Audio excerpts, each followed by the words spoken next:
decirle que usted y yo estamos en el mejor lugar. Esta tarde hemos tomado el mejor tiempo del día, que es estar aquí en la casa del Señor. El tema de esta predicación es la calidad de la gran fe.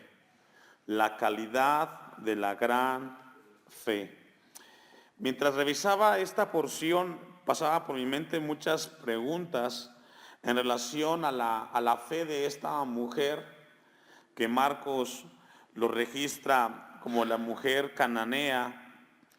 Y Dios quiere ministrar algo muy importante a nuestras vidas. Después de que en el capítulo 15 nos habla de aquello que contamina realmente al hombre dentro, ahora encontramos que Jesús hace un alto en su ministerio en Galilea y recorre más o menos 110 kilómetros en dirección a lo que es Siria, lo que es Fenicia, lo que se conoce hoy como el Líbano, y ahí se va. Dice el versículo 21, saliendo Jesús de allí, se fue a la región de Tiro y de Sidón, se fue rumbo al norte, a lo que hoy conocemos como el Líbano. Más o menos recorrió una distancia de unos 120 kilómetros, cambiando totalmente su esfera, el contexto. Recordemos que el último acontecimiento fue, según lo registra la Biblia, en Genesaret, y de ahí recorre. Pero hay una palabra muy importante en el versículo 28, que es donde extraemos el título de esta predicación. Grande es tu fe, dice el versículo 28 al final. Y encontramos un momento muy importante. Esa palabra fe que encontramos ahí, o grande que encontramos ahí, significa en el griego mega. Vamos a hablar de la mega fe entonces esta tarde de parte de Dios. Y vamos a ver por qué Dios nos permite revisar, y está en dos evangelios, en Marcos y en Mateo, este pasaje. Regularmente en la Biblia, en el Nuevo Testamento, encontramos donde Jesús habla del tema de poca fe, débiles en la fe. Habla también de la fe fuerte, de la fe perdurable, de la fe que continúa, de la fe audaz. Pero es la primera vez donde Jesús resalta el tema y le da el título de grande es tu fe.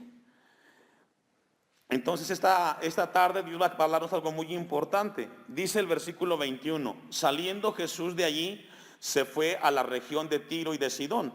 Él estuvo en Galilea, todo el capítulo 15 y el capítulo 14 estuvo en la región de Galilea, en la parte norte, pero un poco más al norte se fue hacia la ciudad de Tiro y de Sidón. En esas dos ciudades Jesús estuvo previamente.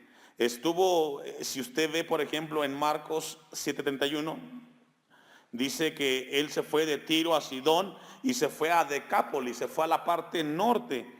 Pero Jesús previamente, él estuvo ahí en esa región. Mire lo que dice Marcos 3:7, ahí sí acompáñeme por favor. Porque es muy importante conocer a qué región Jesús se fue. ¿Qué representa esa región en el registro de la historia del ministerio de Jesús? Jesús estuvo dos veces previamente a esta del capítulo 15 en la región de Tiro y de Sidón. Dice Marcos 3:7, mas Jesús se retiró al mar con sus discípulos y le siguió gran multitud de Galilea y de Judea, de Jerusalén, de Idumea, del otro lado del Jordán y de los alrededores de Tiro y de Sidón, oyendo cuán grandes cosas hacía, grandes multitudes vinieron a él. Esa es la primera vez en la cual Jesús se encuentra en esa región. Es muy importante también Marcos capítulo 11, versículo 20-21, no lo busque, pero los que anotan, anótenlo. Es un segundo momento en el cual Jesús regresa a ese lugar donde Jesús les dice, ay de ti Corazín y de Betsaida, porque si en Tiro y en Sidón se hubieran hecho los milagros que han sido hechos en vosotras, tiempo que se hubieran arrepentido en silicio y en ceniza. Es muy importante entender el lugar donde Jesús fue a tener un tiempo de quietud con el Padre. El versículo 22 de Mateo 15:22 nos habla el contexto histórico y social de la región a donde Jesús había ido. Dice Mateo 15:22, y he aquí una mujer que dice, hermanos, cananea, que había salido de aquella región. Los cananeos fueron los primeros ocupantes de la tierra prometida. Cuando Dios saca a Israel de Egipto, le promete que irá a una tierra donde fluye leche y miel. Pero esa tierra estaba ocupada por los cananeos, por los amorreos, los jebuseos. Y Dios le estableció estrictamente al pueblo de Israel que no tenía nada que ver con ellos. Mire, vamos a ver el contexto de esta región. Deuteronomio capítulo 7, versículo 1. Los cananeos representaban para Israel como pueblo el cáncer, el pecado, la idolatría en su máxima expresión. Y Dios le había dado estrictamente instrucciones a Israel como nación de no tener ningún contacto con esta gente. Dice Deuteronomio capítulo 7, versículo 1: cuando Jehová tu Dios te haya introducido en la tierra en la cual entrarás para tomarla, y haya echado de delante de ti muchas naciones, y comienza a mencionarlas: al Eteo, al Gergeseo y al Amorreo, ¿cuál más? Al Cananeo, al Fereceo, y continúa ahí hablando de los Eos. Pero entre ellos están los cananeos, que es la región donde Jesús fue. Ahora vamos a ver qué representaban los cananeos, versículo 2. Y Jehová tu Dios las haya entregado delante de ti y las haya derrotado, las destruirás del todo, no harás con ellas, ¿qué dice? Alianza. Ni tendrás con ellas, ¿qué dice? Misericordia. Dios estableció una barrera muy grande entre los cananeos y el pueblo de Israel. Versículo 3. Y no emparentarás con ellas. No darás tu hijo a su hijo, ni tomarás a su hija para tu hijo, porque desviará a tu hijo de en pos de mí y servirán a dioses. ¿Qué dice? Nos habla de una grande idolatría que existía en la tierra cananea. Cuando Jesús en Mateo 15 va a esa región, Jesús sabía lo que representaba espiritualmente Sidón y Tiro, que el Padre había restringido que hubiera contacto con ese pueblo. Dice el versículo 4: el furor de Jehová se encenderá sobre vosotros, te destruirá pronto, mas así habéis de hacer con ellos, sus altares destruiréis. Habla de idolatría. Y quebraréis sus estatuas y destruiréis sus imágenes de acera. Entonces tenían muchos dioses estos cananeos. Y quemaréis sus esculturas en el fuego. Encontramos entonces que los cananeos representaban la idolatría, la desviación, y que Dios le había dicho al pueblo que no tuviera ningún contacto con ellos. Ahora la pregunta que surge: ¿por qué Jesús fue allá? ¿Cuál es la razón por la cual Jesús va a ese lugar, el cual no tenía ningún pacto, ninguna relación con la salvación de Dios? Marcos, no lo busque, pero en Marcos 7:26, Marcos le llama la mujer sirofenicia. Es decir, era una zona donde incluía lo que era Siria y Fenicia, o lo que sería el día de hoy Siria y el Líbano. En esa parte norte de Israel se encontraban las ciudades del contexto que encontramos en Mateo capítulo 15. Entonces encontramos que esta mujer era una mujer que estaba entregada a la idolatría, porque eso es lo que había en ese lugar. No tenía nada que ver con Dios. Y Jesús va en un momento importante a esa región, y pasa algo sorprendente. Solamente con esta mujer y con el centurión, Jesús resaltó la fe. Tanto el centurión como la mujer sirofenicia no eran judíos, eran gentiles. Vamos a ver 5 elementos, yo le he puesto 5 elementos o cualidades que marcan la gran fe de esta mujer. 5 elementos o cualidades que marcan la gran fe, y por qué Jesús o por qué Dios permite su soberanía que esté registrado este acontecimiento en el Evangelio de Mateo y Marcos.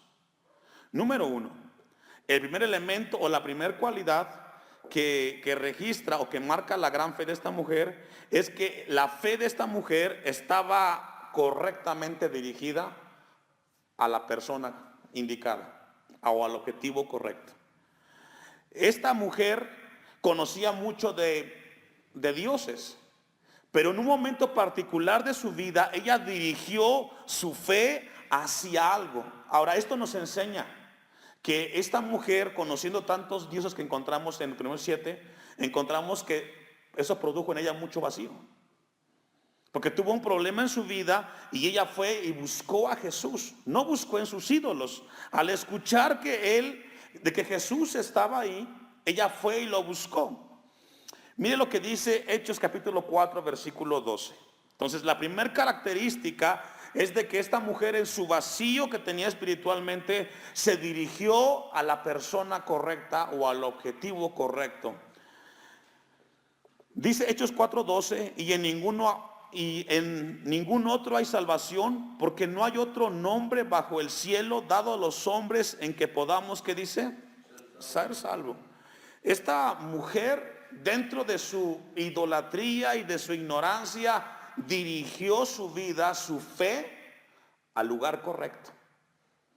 Ahora, esto nos enseña que muchas veces los seres humanos podemos dirigir nuestra fe a otros lugares que no sea Cristo Jesús. Por ejemplo, en el caso de la mujer encontramos que tiene un problema su hija, está endemoniada, es un problema espiritual. Pudo haber buscado otra fuente, pero ella fue a Jesús. Y la Biblia registra de que solamente hay una persona en la cual pueda haber salvación, y ese es Jesucristo. La segunda característica de esta fe es de que hay arrepentimiento, hubo arrepentimiento. Dice Mateo 15:22. Y he aquí una mujer cananea, ya vimos lo que representa el cananeo en la Biblia, que había salido de aquella región. ¿Qué hacía, hermanos? Clamaba diciendo: Señor, hijo de David, ten misericordia de mí, mi hija es gravemente atormentada por un demonio. Lo que esta mujer pidió en ese momento, dice el texto, que clamó por misericordia. Ella clamó por misericordia. Y la misericordia, según en la Biblia, tanto en el griego como en el hebreo, la palabra es eleo, y habla de algo muy importante. Se repite esta palabra 500 veces en la Biblia. Y lo que la misericordia representa aquí es de que ella no exige nada. No tiene nada que exigir. Ella necesita algo y ella lo que pide es misericordia. La palabra misericordia nos habla de una persona que no se siente digna de estar delante de Jesús en ese momento, pero que ella sabe que es la única que le puede ayudar en su problema. Mire lo que dice Éxodo capítulo 34, versículo 5. La misericordia es lo contrario al orgullo, que era lo que tenían los escribas y fariseos judíos. Entonces, la segunda característica de esta gran fe es de que hubo en ella, en la fe, hubo arrepentimiento. Dice Éxodo 34:5, usted me alcanza. Y Jehová descendió en la nube y estuvo allí con él, proclamando el nombre de Jehová. Y pasando Jehová por delante de él, proclamó: Jehová, Jehová, fuerte, misericordioso y piadoso, tardo para la ira y grande en misericordia, que guarda misericordia a millares, que perdona la iniquidad, la rebelión y el pecado, y que de ningún modo tendrá por inocente al malvado, que visita la iniquidad de los padres sobre los hijos y sobre los hijos de los hijos hasta la tercera y cuarta generación. Entonces Moisés, apresurándose, ¿qué hizo? Bajó la cabeza. Cuando reconoció la misericordia Moisés de Dios, lo único que pudo hacer es tener reverencia. Y fue lo que esta mujer hizo en Mateo 15. Hubo un arrepentimiento. Ella tenía, por su contexto social, tenía un contacto muy cercano con la idolatría. Dejó a un lado la idolatría y fue a buscar misericordia. Reconoció que la idolatría no le había dado nada a ella y que solamente Jesús podía darle algo a esta mujer. Número 3, cualidad, es de que en esta gran fe hubo reverencia. Dice Mateo 15:22, y aquí una mujer cananea que había salido de aquella región clamaba diciendo: Señor, hijo de David, ten misericordia de mí. esa palabra Señor habla de reconocer el señorío de Jesucristo. La palabra Hijo de David habla del Mesías, es un título mesiánico que se le da a aquel que vendría a ocupar el trono del rey David. Y esta mujer, no perteneciendo al pueblo de Israel, ella tuvo esa atención, tuvo reverencia. Primero, se dirigió a la persona correcta. Segundo, tuvo arrepentimiento. Tercero, tuvo reverencia. Le dijo, Señor, ¿qué puedo hacer? Le dijo, Hijo de David. Número 4, y es el punto central de esta predicación. La fe de esta mujer que Jesús le calificó como la gran fe, fue una fe persistente. ¿Una fe que, hermanos? Vamos a ver cuántas barreras encontró esta mujer. Versículo 23. El contexto es de que la mujer exclama y grita y le dice, Hijo de David. Pero el versículo 23 dice, pero Jesús, ¿qué hizo? Qué difícil es eso, ¿no? Que tú clames a Jesús y que Él no te conteste. Es una barrera muy grande. Dice el texto que Jesús no le respondía. Y podemos encontrar una barrera muy grande. Crisóstomo, uno de los padres de la iglesia, dijo lo siguiente en cuanto a este texto. La palabra, cuando Jesús no respondió nada, dice Crisóstomo, que significa como cuando tú vas al médico y no hay medicamento. Vas a un lugar a tomar agua y no hay agua. Ese es el significado de ese momento. Encontramos un Jesús, el cual la mujer corre hacia donde está Él, pero Él no hace nada. Y fue la primer barrera que esta mujer encontró. Dice, muchos teólogos no logran explicar por qué en ese momento no hubo ninguna respuesta de Jesús. Otros se preguntan cuánto tiempo duró esa sin palabras de Jesús. Porque según el texto dice, pero Jesús no le respondió palabra. ¿Cuánto tiempo duró el momento en el cual la mujer le dijo, Hijo de David, y él guardó silencio? No se sabe cuánto tiempo. Lo cierto es que esta mujer encontró una barrera y encontró que no hubo respuesta de Jesús en ese momento. Segunda barrera, versículo 24. Bueno, el 23, la segunda barrera. Entonces, acercándose sus discípulos, le rogaron diciendo que despídela. Imagínense, primero no le contesta a Jesús y luego encuentra a los discípulos que le dicen, ¿sabes qué? Dile que se vaya. Segunda barrera. Versículo 24. Él respondiendo dijo, Jesús le contesta a la mujer después de un silencio prolongado, no soy enviado sino a las ovejas perdidas de la casa de Israel. Imagínense que Jesús le diga, Señor, ¿sabe qué? Lo siento. Es parecido en la actualidad como que alguien viene a este lugar que tiene un gran problema y viene conmigo y me dice, pastor, tengo un gran problema, y que yo le diga, ¿sabes qué? No eres de mi iglesia, vete con tu pastor. ¿Qué sentiría? Siente feo, ¿verdad? Que alguien venga y que diga, tengo un problema, mi hija se está muriendo, y que yo la escuche, que guarde silencio y que al final diga, ¿sabes qué? No eres de mi iglesia, vete con tu pastor, busca a tu pastor. A eso equivale ese momento. No soy enviado sino a las ovejas perdidas de la casa de Israel. Ahora, recordemos que el Mesías venía a Israel. Sidón y Tiro representaban la idolatría, todo el pecado. Jesús le dijo, yo vengo a este lugar. Encontramos 3 barreras, hermanos, hasta el momento.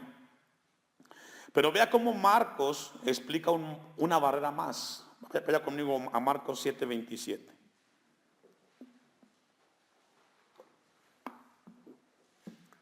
La gran fe de esta mujer fue persistente. Y esto nos enseña algo a nosotros, que puede haber momentos en los cuales tengamos problemas y dificultades, y Dios quiere enseñarnos que hay momentos en los cuales hay que ser persistente en las cosas de Dios, buscar de Dios. No escucho la voz de Dios, pero yo voy a seguir buscando de Dios. Quizás mi problema es tan grande, ya me ha dicho el médico que no puedo, ya me ha dicho el hermano que no se puede, pero yo tengo que persistir como esta mujer. Dice Marcos 7:27, pero Jesús le dijo, deja primero que se sacien los hijos, porque no es tan bien tomar el pan de los hijos y echarlo ¿a qué? Eso es fuerte. Eso es fuerte. Porque esta mujer tenía una necesidad, hermano. Es el contexto. Su hija está endemoniada. Habla de un problema espiritual. Quizás el caso de uno no puede ser una hija que esté endemoniada, pero puede ser alguien enfermo, alguien con un problema. Y esta mujer se encuentra con muchas barreras, dificultades. Ella fácilmente pudo dar la vuelta y me voy. Y pudo haber dicho, ¿qué necesidad tengo yo de estar buscando en la iglesia las cosas de Dios si nadie me hace caso? Ella pudo haber dicho eso. Versículo 25 de Mateo. Después de que encuentra 4 barreras, la mujer persiste, sigue insistiendo. No sabemos, en la teología no podemos explicar qué es lo que esta mujer tenía dentro de sí, que se aferró a Jesús. Y le dijo, entonces ella vino, ¿y qué hizo? Se postró ante él diciéndole, Señor, ¿qué?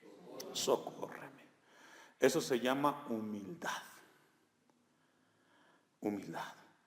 En el problema la humildad es muy importante. Porque hay momentos en la vida, hermanos, en los cuales nadie puede arreglar tu problema. Nadie, solo Dios. Pero podemos encontrar momentos de silencio en Dios. Podemos estar orando y tenemos un problema y no escuchamos la voz de Dios.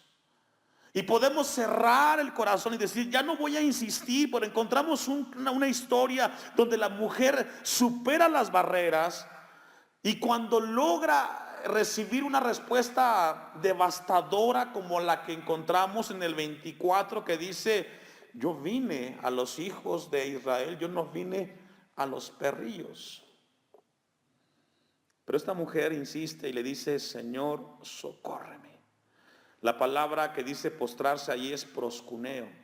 Según el texto nos habla que ella se humilló, inclinó su cabeza de rodillas, postrado, humillada ante Jesús y le pidió socorro en ese momento tan difícil. Y luego vea la respuesta de esta mujer.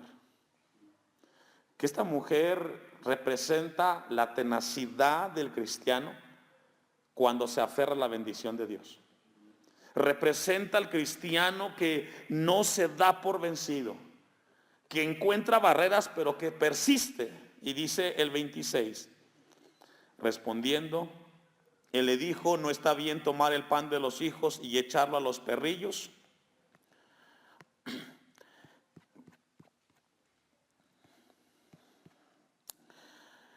Y ella le dijo, sí, Señor, pero aún los perrillos comen de las migajas que caen de la mesa de sus amos. Eso estremeció a Jesús. Eso lo estremeció. Recordemos que ella no era judía. Ella no sabía nada de esto. Ella era una mujer que estaba inclinada a la idolatría. Ella era una persona que estaba dirigida o encaminada al pecado. Ella no era ninguna judía. Pero ella representa mucho en la Biblia. 28. Entonces respondió Jesús y dijo, oh mujer, grande ¿qué? Es tu fe. Tu fe es mega. ¿Por qué es grande? ¿Por qué? Porque la dirigiste a la persona correcta. Hubo arrepentimiento. Hubo reverencia. Y importante, fuiste persistente. No te diste por vencida en los obstáculos que encontraste. Y tuviste humildad. Te aferraste. ¿Sabe que esta mujer representa al pueblo gentil como usted y como yo? Que no éramos parte del pacto de Israel, como Israel. representa como nosotros que venimos del pecado, del mundo del fango, pero que entendemos de que hay una respuesta y se llama Jesús y nos aferramos a ella. Sabe que mientras yo revisaba esto antes de venir para acá, yo pensaba en mi vida como cristiano, cuántas veces quizás yo he desistido en algunas cosas, que he encontrado barreras y que por una u otra razón yo he dicho ya no se puede seguir adelante. Y ver a una mujer que tenía una hija con una necesidad y que no importó encontrar cualquier cantidad de barreras, sino que se aferró. Y Jesús le dijo: oh mujer, grande es tu fe, hágase contigo como quieres. Y su hija fue sanada desde aquella hora. Y esto nos habla de una fe que nos deja una gran enseñanza esta tarde para nosotros. Para concluir, yo estaba revisando a ciertos hombres de Dios y también mujeres que en la Biblia registra que encontraron barreras. Entre ellos Abraham. ¿Cuál fue la barrera de Abraham? ¿Se recuerda? Que quería un hijo y no podía tenerlo. Ya era viejo, ya era anciano. Pero ¿sabe qué? Al final en su fe él esperó. Claro, tuvo su desliz con Sara y se aferró. Yo quiero cerrar con un caso que está en Juan capítulo 11, versículo 38, donde encontramos una barrera que encontraron las hermanas de Lázaro cuando Lázaro había muerto. Y cada barrera, hermanos, que podemos encontrar en nuestras vidas es una prueba cuánto conocemos de Dios.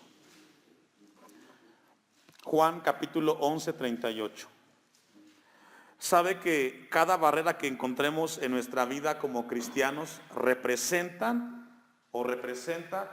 que Jesús está probando cuánto confiamos en Él. En el caso de usted y en el caso mío, hermanos, va a ser distinto a la mujer que estamos viendo ahí, la mujer cananea. Puede ser otra cosa, pero va a llegar al mismo lugar. Va a probarnos cuánto hemos confiado en Dios. Porque mire, cuando estamos sanos y no hay problemas, eso es bien fácil, escuchar un sermón. No, cuando tienes el problema y te están quemando las manos la prueba, es ahí donde requerimos esto que estamos escuchando el día de hoy. Esta mujer superó 4 barreras: un silencio de Jesús, un rechazo de los discípulos, y aún más, cuando Jesús le dice: yo no vine a ti, yo vine a los hijos de Israel. Pero se aferró. Mire la barrera que vamos a ver aquí. El contexto es de que murió Lázaro. Marta y María buscan a Jesús porque Él puede darle esperanza a ellos. Pero es una barrera, el hermano está muerto. Jesús, profundamente conmovido otra vez, vino al sepulcro. Era una cueva y tenía una piedra puesta encima. Dijo Jesús: quitad la piedra. Marta, la hermana del que había muerto, le dijo: Señor, ¿qué dice?